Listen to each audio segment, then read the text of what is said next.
episode for higher GC News. Mema Ovibia Kwaba. Hadia latest and hot news enkwa enamide bramo. Anuti so nyan subscribe to channel idea bomodia say obe subscribe. Dobeyan say we click the subscribe button. Na wabeli notification. We ansa video fufuro bia be upload bia when the first person wants ebeka esa video. Afi uwiana wa like video, give us a thumbs up. Na fi share ma or fufuro so da when you be here na we hu ensemo ekoso ewo Ghana be mo hanom. Afi yembura ye ensemo abeto ye pono so. Yenti eye sa report here ababetuja yenti. And I meet here honorable say ono a principal politician and godfather Radambotri. And yes sir. Banano MPsa omububu nkunya wa parliament na honorable kan ho now can who be? We no sabe justify said the only way out was to cause chaos. And the honorable is condemning Mahama and NDC government. President Akufo Addo be president no 74 years.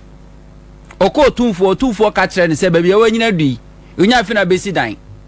Ye dwuma pa na gidin. But President Akufo Addo will go down in the history of Ghana as the worst president ever. Nana ogu adwuma. Timitna say banking sector utimima Ghana for over 5,000 anu aduane bo mo. Abeku divine otie. Se no na bokas was here won kire o kire se o NDC ni. Hwe. De bia media dance here. Before 2016 election. Meko divana be kunkruma office na wo coconut groove echi honum hona na no in the office wo ni office na so sen ha executive office no on a driver no driver no no a big man ene say be little kiosk size office kra woni bi we jobless courtesy Nana Donko Akufo Addo. Honorable, including you and NPP, ubetimia puli any write-up, honorable, with your principles in politics out there, you're different from any other NPP member, no. Ubetimia puli any write-up or asema wokaya in the past, I'll condemn me, and crowd this government wickedly, etimi collapse of jobs. Away. And Yanko Padaroma, Obitisa honorable, Dopa Boni Disia. Sammy used to win. Sammy used to Pacho money. I honorable mem. Sammy Pacho. Honorable Pacho Casa, honorable Casa. Check will be out, but check you or Asempa. Upatia Fre Obi, and this way a Jumanache said, how many times my band office? I'm in the studio, Bakasa, against another one, Lady Kaino, and I took a debut count. And no problem, we are now as a and no pay. And Mammy can be sector, and the family.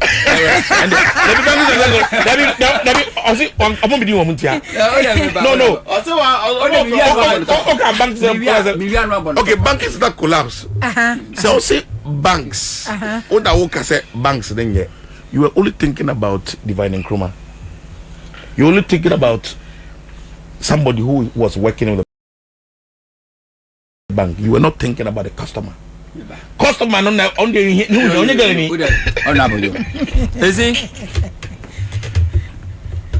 honorable. Thanks so much for that. Unyaboni din sesi a Google. Any publication, ni statement bi a wan make ni donation ahodo ye okon the constituency and for organize agent over 500 wo fidi omo the moment abeboni din no Google be yi any assembly awaka be yaba ni nsem na waka in the past ni mu bia no a condemnation of the banking sector cleanup e ma Ghana mabunu over 5,000 be jobless no enim but hakura waka meba meba easy the obeka ne no afterthought. Don't accuse me wrongly. We wanted him Sammy wo de meba mamento aso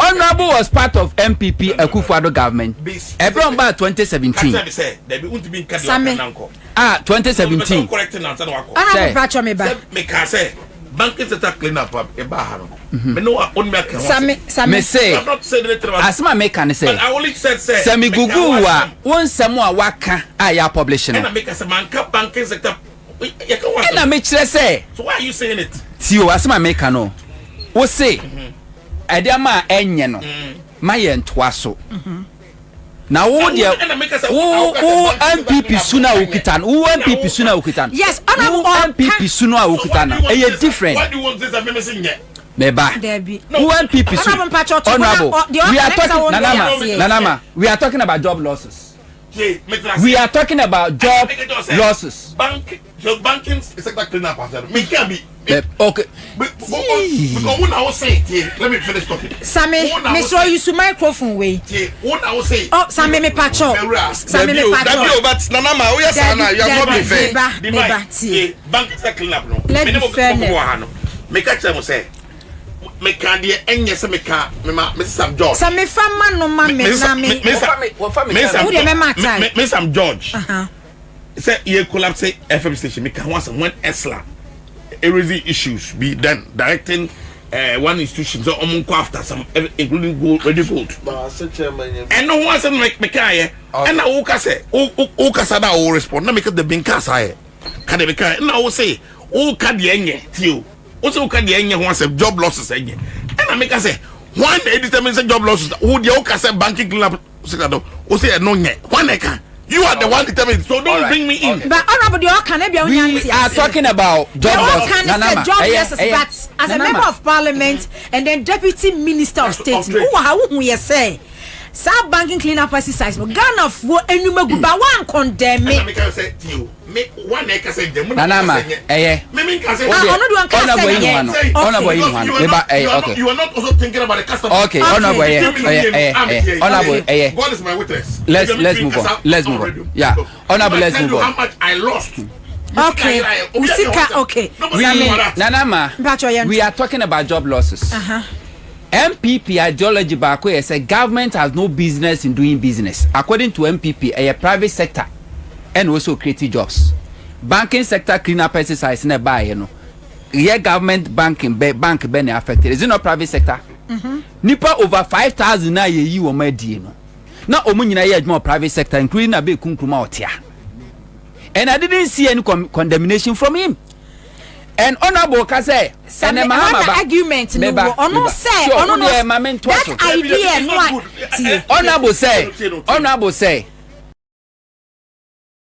and NDC for ya dey bia enye NDC set bad precedents and say NPP ba future NPP ebe the west and then waka say chief of staff issue directives say aban no if you want me to sit here say obi bia ye fan wadwuma obi bia fan wadwuma after year 7 December no yenle sankrofo nyina off na bad precedents NPP ba omo ba be ye e bia well that my clarify this say honorable say one condemn because sad decision na ban take ye no or support it ono no ye customer ni sika sheye but clean up exercise no ono no one condemn because that bold decision according to honorable Ochebef no or support it okay enti whether say nipa 10,000 adwuma na egu ye na ono odwen because we affected in intino fine so be it. So the customer is not important to you. Okay. Because as far as you are concerned, until say government ebe trigger issue no men's go no mu biaka. Papa kwasi ndum GN bank no mu biaka. Ye hu say GoCo security. Nkofo kwa investment ye hu so bia kwa ni sika ama until say government started that process no. They were there. They were happy. See? Back to honorable Asamo Awoka.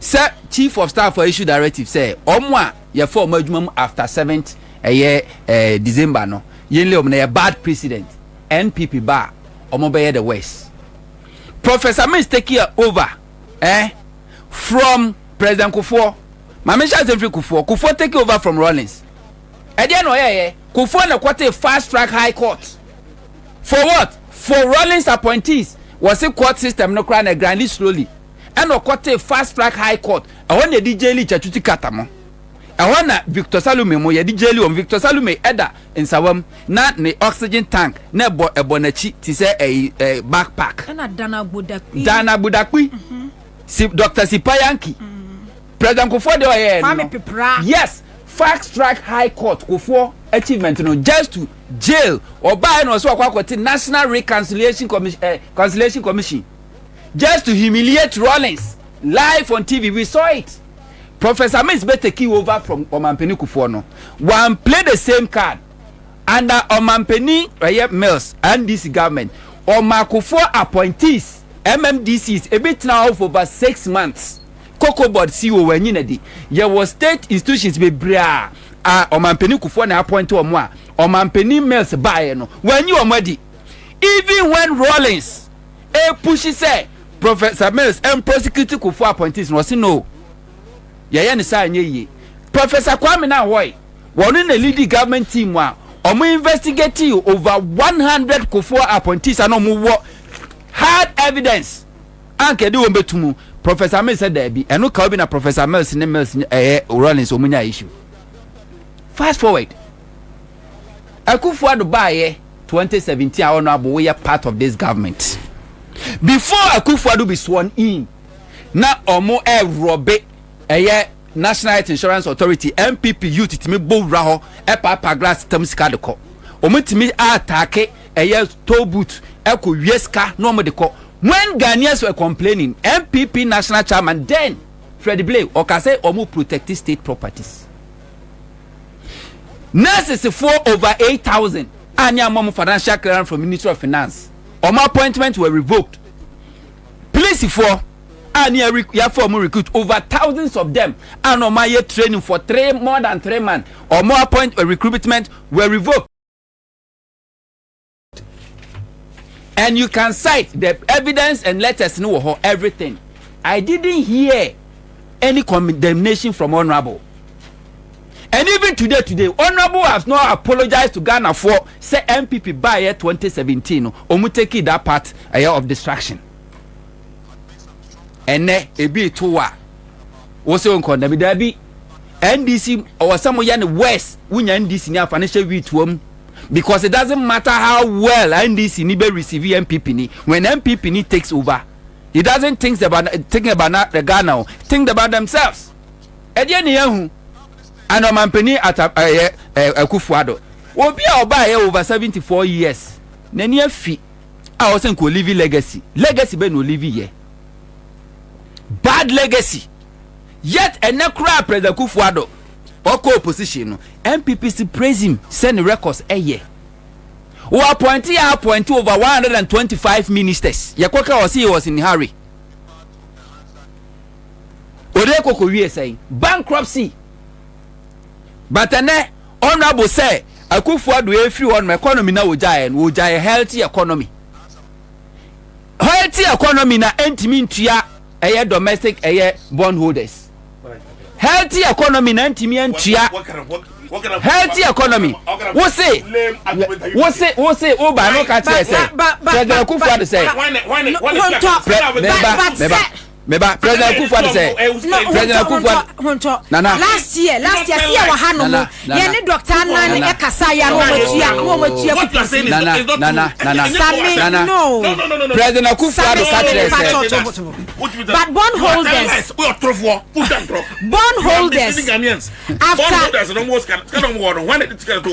we provided the money. Bond saying is not true, my brother. But bondholders almost you be mature.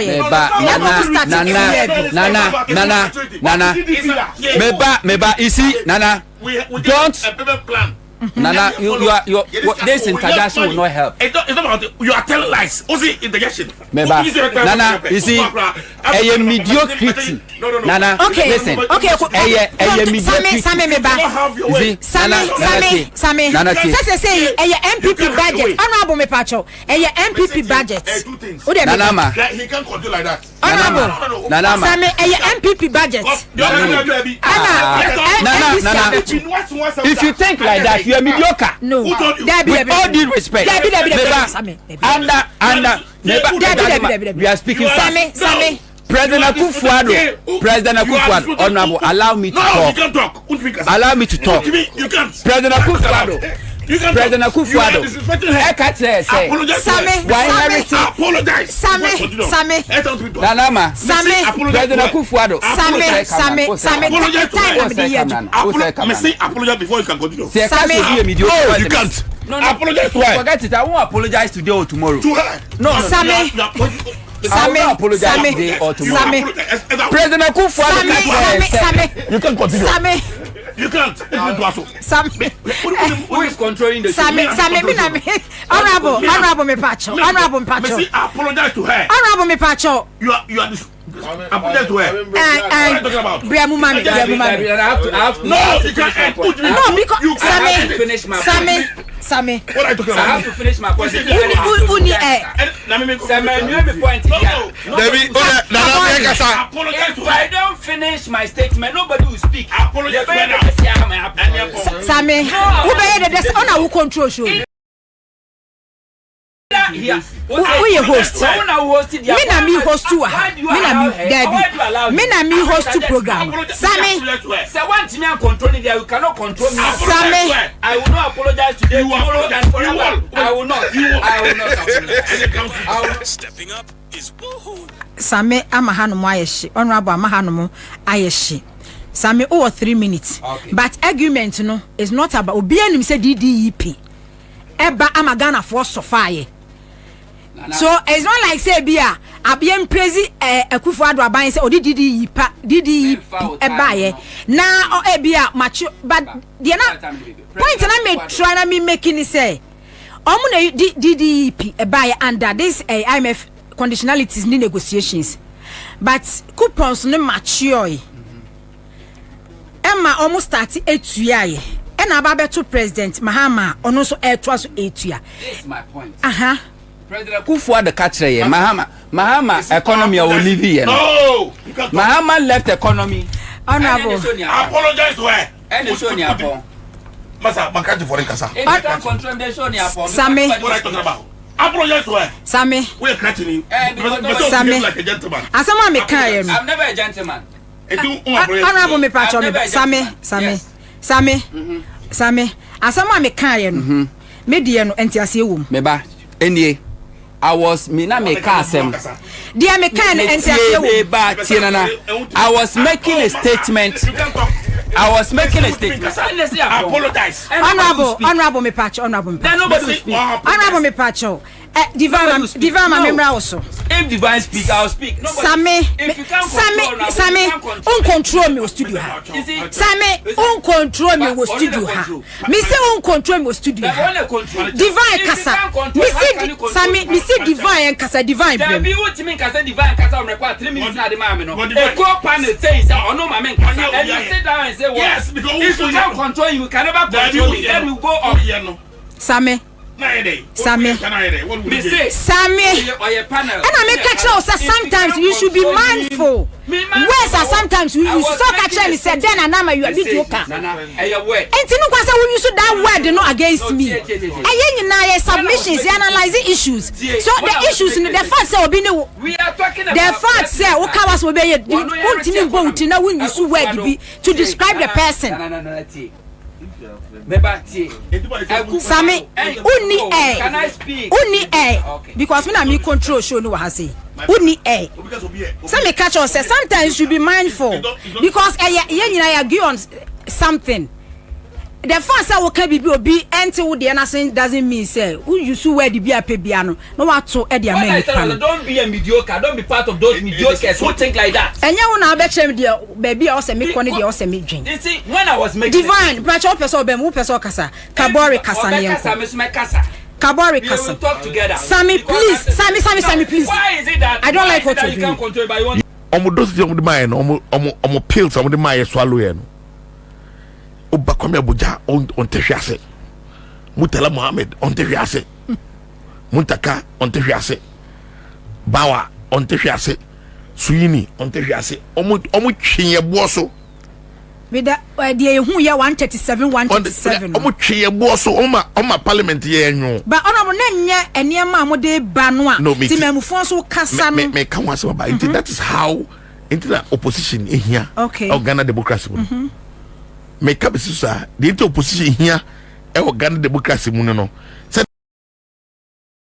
the be ya obenya because na me ka say me ba na me de enti endra no ye ke president kakra bia enra nko ame na fofo mo majority be 10 e ba me office be fi ya judin say parliament dodo and am say wona okasa no and am say fa otufu to ko okay o be say otufu agotu abo akohwe for say nua na akokom refie enyem na betu do you know why when you were doing it at that time it was good but now we are doing it bad and the most intolerant political party ever in the history of Ghana NDC in parliament I'm telling you you don't know what honorable but say you watch you don't know what is going on they cannot tolerate us okay but honorable Pacho me ba said ye kan you watch mo start after mo swearing in mo start who near ekos wo parliament even vetting the last time cry no am cry suspended your cry entire pamo because Ghana for any form adwuma but said your wa can say we use US no many other countries me say to aba na say we lose no nchesa dana we lose ye na no we fra bem utimi gina mra na utumi so recruitment enti de mo ye no 2017 no na ye the here recruitment amo beto ye police nursing teaching and then other institutions in so mo terminate ye wo mo appointment ma wo mo ekoye no eno no sabre no de na eye me this ye can say in conversation ye bo and ewie ya ka be bia da na maka magina ka be bia da say bibia obi ye okay in casa okay and see I'm not by this say advertise see anansi say see ya nye enra nye tio me I was the CEO of Ghana Free Zones Authority. Opa bi so bi o Ghana Free Zones say me buy me pamobia. When I was the CEO, go and ask them. So I've been calling them. Now nobody is speaking the call. Let me say, hey, Tio, me say politics. NPP when we won just 52% or 53% 2016, we thought ye bu NDC almost sorry bio. NPP Vanga can cross one to Kroma. Some people say, oh, we mama mapa we bio. One thing so for say and before be power for 50 years one thing it's a year. Oh so why do you have to behave and tickle yourself and laugh when now you think you have absolute majority? Oh boy, anything can happen. Ghana you want Ghana hano people are not content with anything, so don't pretend that what you have is enough for you. Oh boy, it may not be enough for you tomorrow. Come be a we no who say who set the president me say make our sempa FM answer NDC ni NPP everyone atra Ghana akuya so chepa NPP ni NDC everyone atra Ghana akuya so chepa person answer question mami from NPP ni NDC from time you take Ghana amai NPP ni NDC everyone atra Ghana akuya so chepa hono de mean NPP NDC sorry NDC okay. It's a fact because I mean for military regime 8 years military regime go so la bad democratic regime I mean, a republic, so long they will have to be the pace setter for us to follow. Wow, say, a Juma penny, I in a son, you Julius Debra, actual Homa. Say, okay, Obia, you find a Juma from after 7th terminating appointment. Why are you terminating Gofwa form 2017 appointment? Why are you terminating Gofwa form July appointment? Did he say that? In the letter na you na copy no honorable Julius Debra okase yen twa obi appointment ma o my found before after but you say after 7 December that is what and then you know. Say your back date no because they be can say between me and you I mean on the face of the pink sheet whatever was given to us our copy no who read this saying after o my form after 7th so 7th. It's well I think they court no. Oh, there's some say 7th. It may even be wrong, but I mean, Wakasa, why are you terminating appointments of Ngofo from 2017 and 18? And I make a channel say NDC for, and then when Honorable Afenyo Markins or Okasa the last message or the way on that issue, no, Okasa NDC for we are here. Okay, so say my major concern issue no after 7 December na chief of staff kasi and terminating hamo say bia Omo ebia 26 Ningina high, but the can say, why are you even involving in conform 2018, 2019? Is it part of the directive? I remember. What do you say? That is what we are talking about. Anything I say, Parliament, yang kumano kukumano kukumano yeah, I won't brush it.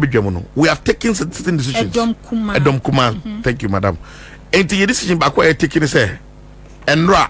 You must to you do not you be disrespected or disregard the speaker or heckler. That's what we did, and we succeeded.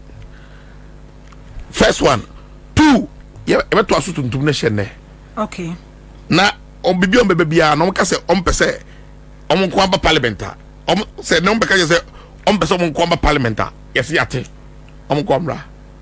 So we fight them. Honorable, before Sadia we be see and run our kasa mu leader ya kasa de see ye no. Ye hu instances obi ti say no Dompreh uni ya wo kasa man ejina bonten kra aka. And then ye hu niam asem ye say with the minority group the we amaye wo parliament one. Ase mo no ye mu be ye bia no mu luso hwe etino.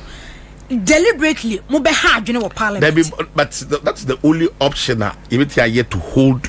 Excuse me, my language. We are ready to hold people's balls to do the right thing. Because yeah, like Obada Bekasem now as an Okano, yes, he impresso. So la Ghana form presso. Osi debiye presso to bois. Yabeye. And the yes, okay, Niamus bottom of Biamunye. Yapasa omode mraba next week. Say no. Say the speaker, new mra from next week or no. Parliament, you perceive my road for 10 pedeba. Yate, Bejatum, Yeba. 10 pedeba. No one come Parliament. The third one, a co-retreat in the history of Ghana politics. Parliament, be a together. Ye retreat Obinga son koda, ebinsi because ye francophone baby, a brochure, ye the consultancy fee, big democracies, parliaments, number by buying how to, and you know. A bois parliamentary process no. Every year be every 4 years be a big. And so it's like a convention. It's like sorry, because a major program my be no it has and then Monday voter serene hotel for the first time in the history of political party be Ghana and a parliamentary democracy minority are boycott. We are not going. Yenko retreat no mo kono yenko. But say parliament mo nemu ho. That be only represent mo Ghana fo bi wo ho. And represent onko fo ho. And go now represent obo ho no. Omo wo nchen no say that be mo prima represent. How will you do it? Yeah ba we are not on our own there.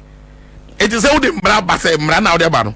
Say ene fi na any say the way too risky. Why do you do that? Honorable there are all canon. Me no me watchira sometimes me Net2 TV ho na me hwemo no nia ekwoso wo parliament me hu say majority no ankasa kra no ekwan bi so no omonya mo ho abotre sana bonten no enipa hu ni say as omo pese omo no be ye ne banta ye pese omo ne ye banta ye pese because they were I say parliament say proceedings koso and then vetting you kura no nia koso no nia minority group am wo so nia musimo beye no say majority for say omo no be kone saa enke bia de omo peso omo ye kura no enke beye de ye peresa omo ye saa na che say I say mu wo bibi agenda bi wo because the point is that how do you become functional as an opposition to help the country? Yeah, opposition party. Yeah, the NDC and support by no. We have to put the government on its toes to work. Okay. Some of the things we say about parliament are so amazing. Maybe a Democrat me can want someone now me ban. Maybe no majority for the man say America. Okay. In the parliamentary process, a lot of things happen. But you know,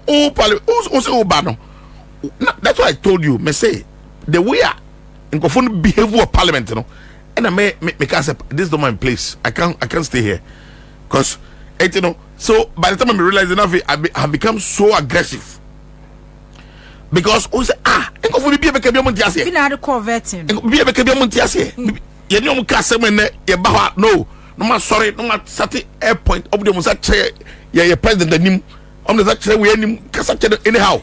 And I'm saying, okay. So you can do that, but we cannot do it now. What they did to us 4 years ago, we'll give them the same pill. Example, and I make a where they know law nom dia ba no. Almost say new arrangement of their State of the Nation address. Almost say almost percent about 70%. So debate on issue on State of the Nation. Okay. Any part tenor almost for 7, you ever for 3. Yati. Yankasa. Ebusan for divine chroma journey me and amakase ya na enam ne kwan so. Ena enran so omampanyi esheda etoto na no boko echere bebia state no yesikasem economy no bebia won pempen so ene sanya hyehye akwakodu na me de owie ye no enso ho a me recommendation na me pese me de bema President John Dramani Mahama ni NDC aban ni say all the sector heads ni a friend is saying ministers almost various ministries I don't know eni manim ya no ese so mu nyina so eye omo so state of the ministries addresser each one of them ni so ebe state for the records no each of ministries no baby an omo bae no state omo be inherit ye no ese so omo magana fo nyina ehu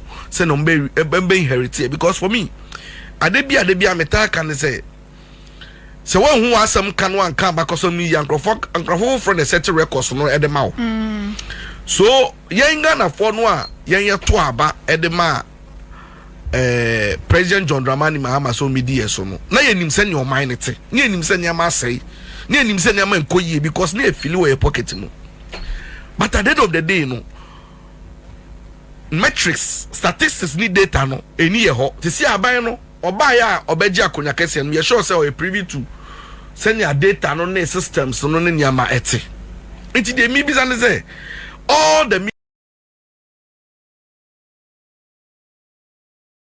ministries no you be expect say omubia be engage the media ne Ghana for no ma be chire mu fiko ni ehu state a bebia oyebaye no be ka chire energy sector o ma chire e ka no ni ehu no ma ba na event saying education ministry aba no aba be ka chire Ghana for the inherit ye ni nyina no beboa because yan no udim say we are the states as Ghanaians are ye pese omampanyi Mahama ye be rush no unim say ye pese ye ma no emre ye ma no time no na operate because ye nyina ya gitum say mess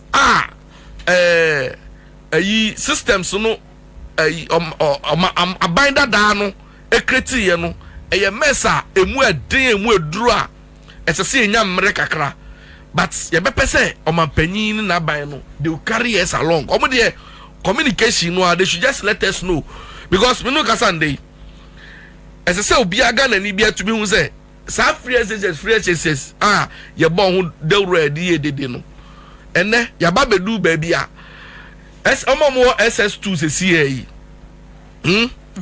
omo ye promote omo of SS2 nso nu so omo anchro form 1 exams SSC omo SS2 se si ameno ka say form 2 for no e ko form 3 omo anchro form 1 exams ne dia promote omo dia access omo say Ghana fo again say Ghana fo hu say aban na e wo ho no mba heriti expired food aduane a expire atwam na ye di my school for no say it should be on record.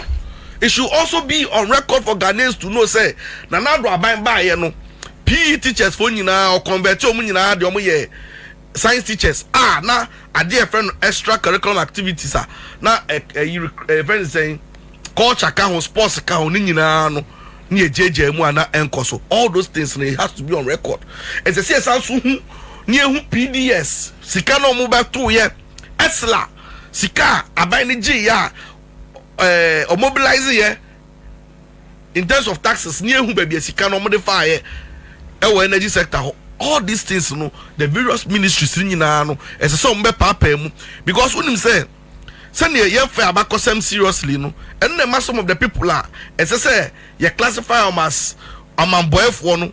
Today we are celebrating such people because abakosem no yam keep records na fan chrimba. Okay. And as I say, my pay sa record no because once the biano politician your opportunity. Usually as some can say Ghana for a referee. So they think say rebefi. As a so course reminding Ghana for Bonia binder that did so the beya a fee because me de be an idea me pese me cow me trimini say we di me boni we ye say so the beya yen yasa that type of governance ni biowa the arrogance of power, the disrespect and all of these things na be a thing of the past. Okay. Now o share the concerns are Media Kabori address major part of issues now minority force say say the wholesale revocation of appointments and the termination of appointments. There's no way obi here juma me pese ono so ye Ghana ni na system no ajinu keke just because say ono so ye juma. No, I don't agree. And yen nyina nim say ya wo ebo ehun ka de ko school a omumbo ehun ka keke omumbo ehun ka se na be ya so be ban faso ne be ya adwuma. So at the end of the day no so be we university na say oye adwuma na sa ban fro ba na say all of a sudden no you see onko fi no kotena se a eno de me gidi say ehon no ese se hwehwemu yi but de wo mu bie wo so ese me de bia how to put a record no say nura bi emra bi wo ho am obi ho tumi ema ne di boni bi anoye bibi na sese emra no change ya so obi nsu use the same emra no a me dey I find nothing wrong with it. Me who the bibia from so because if you pull Ghana and I pull Ghana there will be dialogue. Oh yeah oh they say right obi before you use the same emra no ba na so no so the baby I also want to say there me I don't see why. Now, so into the intricacies of this mass employment revocation. Now, there's one thing I will recognize. Say, Didi Kain, a baby out in the budget. No, the otchere say, Busumia, if you me educosi Afenyo Markins, Sika say, and I spend it on emoluments, on remuneration. On this, on that. Inti mi bisa o. Aban na otwa mu dada na Akufo Addo aban no. San crofo na after losing elections no recruit to omo no. Na e won budget no ready man yen mu at the early stages of the year na. Because enimu dia untumi ndan sorry one day keke. Na wo se wo da sorry ye no, wo de crofo no aba abegu system ni. Mo na betu omka. Se no koda nchen ya. Dear ya wo mu kran so no say some of the incrofona ye revoke your appointments is here no o man go through due process o ebi wo no mu a minimum bi a customs aka 6 days no ma wie training enya ne ko join ye o mo pass out ye ne bae such a person wo so mfa no hundi no nko saa ne ye no say no de enti saa o unim say there is a publication na incrophobia dem call lands commission. They were just on the payroll. They were about 36 people. They identified as NPP communicators and some people. Yet for the past 3 years, some new office baby ada. But last commission payroll so. It is microphone Kenya moden. Maybe sir. Minu Akaborika we be but your friend say about NPA. Some rantie no mo NPA na dey renew contract no from 2017 onim baby omofi NPP cho letter the call regional communication directory say nominating 5 people each no mo fambra they were about 70 and they omo buy and these people were working for the NPO and the NPA had an opportunity to regularize omo adwuma omo ye unim say omo ye demonstration ye petition etchere CEO no say omo pese omo so omo ye permanent staff from 2017 wanye wa ban wan pusu ho wo ye na wo so fi power no a woni ho bie wo party for no want to me ampa adwuma am omo ufi power ne da first house be nya adwuma de amom nti omo meye okay nti ni pa ebo omo party for na bro ne nkrofo mo form adwuma le eyo omo akasa omo panifo na edi omo anim no hwe unko National Service Authority and I say scheme National Health Insurance National Health Insurance on the 17th no my appointment 170 17th of what which month? December. And my appointment letter nipa baku 170. Sa nipa 170 no. Some of them omo HR department no will tell you say omo amba interview omo CV and one so omo ti and say give letter to this, give letter to this. And I believe in what we call meritocracy. Based on merit, competence, and acumen, no. And they say to me, "Yakaso, you qualify, unqualify." But some of the Yaman Nipan and Kofon Begumu say just because mo pese sabi o minu say abro say ebi amo pese mo fan Kofon mbra na ba amai no sika sam ne nkosro se den yo mintiasie nti all of these things and are culminating in this mass a year in Nigeria once this year. Okay. And I see. Mpachone fo anu si na men come. Na me time na de ma me no ma show me show bia time. Divine kasa na fo anu si ma me na. Na ya me wo yesa. Un be se me kasa na. Divine kasa. Obi obetna bia hwe me time o. Me kasa more than even 8 minutes simple. Divine kasa na fo anu si na ina na me yen fa so bi ani so. Ah. Hwe won se na honorable kasa bi say directive our chief of staff MIA say in Kankofo after December 7 for no. Eba ne say na affecting Kankofo 2017. Unim say 2017 na nkasa no. Omuso ba ye no Kankofo bi hu kan yo. Ye members of parliament a omankasa ka kire say omukra no NDC eba NPP ba power in 2017 ye terminate your appointment. Omo salary stop here. Sankofo ni nyina ho. Omuso mo ba ye no omu yiyi safo ni bi wo honom. Na woni made a ema no hia se nkrofo bi wo no mu a me suso amuti aban ne sesa ye pamo mu. Imagine say wo public service or civil service mu na wo ye adwuma, and then aban bi ban no do ba ye ena bia wo share NPP, e bia wo share National Health Insurance, e bia wo share National Service. Now ti radio so ti o me ti see am me ti radio so. Imagine say me cassette ya e bia NPP na me si me NDC ni na nanado Bawumia ba wa be gina radio so kasa Bawumia ye idiot na se Bawumia ni nyansa Bawumia mbo ne ho modern Bawumia nya obi a obetumi abuga na man na wo yi wanim na wo so wo campaign for another candidate adena sa other candidate no eba te sa me meti ai na se me se Bawumia nya competent na o kira Bawumia wini a na se meti office bi a okra na woto honum no sabi o wa kwehye wo tympanic memory but your freedom of speech, freedom of no freedom of association no but you see democracy obi e kasetia obi anya kasetia don't mean am issue but me person me sure say administration bi e beba so bia no ono so e wo call person implementing the policies. So if you are not a believer in Mahama's policy, imagine say Mahama aba no say ebia petroleum say ano can be fa so e be evacuation of fuel from this port to this port. Now cassette as now MP o ye den wo ho because you don't believe in the man. For what you matter honum no be for believe in the man on so e wo qualification ni bi no. We ya fa permanent. We permanent member. And nothing I say who expose you wanti the oncophobia from PEPs no politically exposed people. Adwuma bi wo honum na kwa you go there as a technocrat, as an intelligentsia, as a qualified person who ye adwuma. No way you want the politics ni mu but do when you for the politics me te say brand bi wo central region. I see you maybe on radio so no fire Mahama as secretary. And now by also political appointment TV ayapamo o se wo de na 70. No, you can't be there. Me that is my personal view say. And no dey fa ho ne how many years. To say everyone say obi o district director.